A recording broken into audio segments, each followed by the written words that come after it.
दोस्तों, रूस और यूक्रेन के युद्ध में ऐसा पहली बार हुआ है कि रूस ने अब अपने सबसे प्राइम हथियारों को ब्लैक सी में उतारना शुरू कर दिया है और अब रशिया की तरफ से ठान लिया गया है कि अब हम यूक्रेन को सबक सिखा कर रहेंगे। ऐसे में अब रूस की तरफ से मैदान में अपनी ड्रोन फिल्म को भी उतार दिया गया है। लेकिन यहाँ पर एक सवाल ये उठता है कि क्या हम मैमल्स का इस्तेमाल किसी युद्ध में कर सकते हैं या फिर नहीं। तो दोस्तों, आपको बता दें कि हम किसी भी युद्ध में किसी भी मैमल्स का इस्तेमाल कर सकते हैं। पहले से ही सेनाएं डॉग्स का इस्तेमाल करती हैं, इसीलिए ही अब रशिया ब्लैक सी में अपनी ट्रेन डॉल्फिन का इस्तेमाल कर रहा है। और दोस्तों, जो डॉल्फिन होती हैं वो काफी इंटेलिजेंट होती है और इनको ट्रेन करना भी आसान होता है। लेकिन यहीं पर अगर शार्क्स की बात की जाए तो हम उसको भी तो ट्रेन कर सकते थे, लेकिन ट्रेनर्स की तरफ से बहुत ही ज्यादा कोशिश की गई। लेकिन 1950 में इस प्रोग्राम को बिल्कुल बंद कर दिया गया कि हम डॉल्फिन को तो ट्रेनिंग दे सकते हैं लेकिन शार्क्स को ट्रेनिंग नहीं दे सकते, क्योंकि शार्क्स बहुत ही ज्यादा घातक होती है और शार्क्स तुरंत ही किसी भी व्यक्ति पर हमला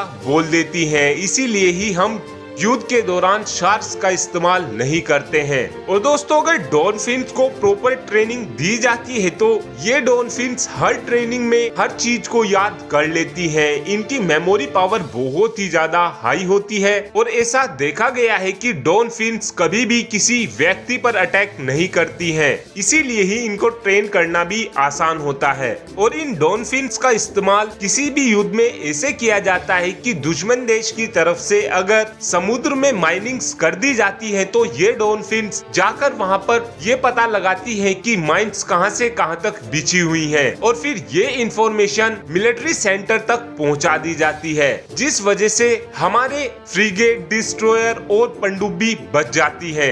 ये काम डॉल्फिन्स के लिए भी बहुत ही ज्यादा घातक होता है, क्योंकि ऐसा करते करते बहुत सी डॉल्फिन्स की जान चली जाती है। और इन डॉल्फिन्स का इस्तेमाल ऐसे भी किया जाता है कि इनके सर पर एक कैमरा लगा दिया जाता है, जिसकी मदद से समुद्र के नीचे का लाइव व्यू देखा जा सकता है। और आज के समय में दुनिया भर के केवल 4 ही ऐसे देश हैं जो इस तरीके की डॉल्फिन्स का इस्तेमाल करते हैं। इसमें पहला देश है यूएसए, दूसरा देश है इजराइल, तीसरा देश है रशिया और चौथा देश है नॉर्थ कोरिया। और नॉर्थ कोरिया की तरफ से तो 2020 में कामिकाजी डॉल्फिन्स को बनाया जा रहा है। नॉर्थ कोरिया की तरफ से इन डॉल्फिन्स के ऊपर एक्सप्लोजिव लगा दिया जाता है और इस एक्सप्लोजिव की मदद से ये डॉल्फिन दुश्मन देश के शिप और फ्रिगेट के पास पहुंच जाती है, जिस वजह से दुश्मन देश की शिप और फ्रिगेट्स पानी में डूब जाती है। लेकिन इसमें डॉल्फिन्स की जान चली जाती है।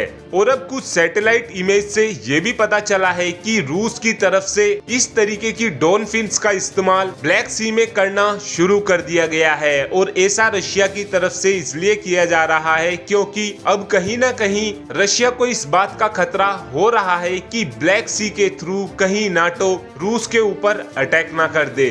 तो दोस्तों, रशिया की इस स्ट्रेटेजी को लेकर आपका क्या ओपिनियन है? आप अपना ओपिनियन कमेंट बॉक्स में शेयर कर सकते हैं। Thanks for watching this video.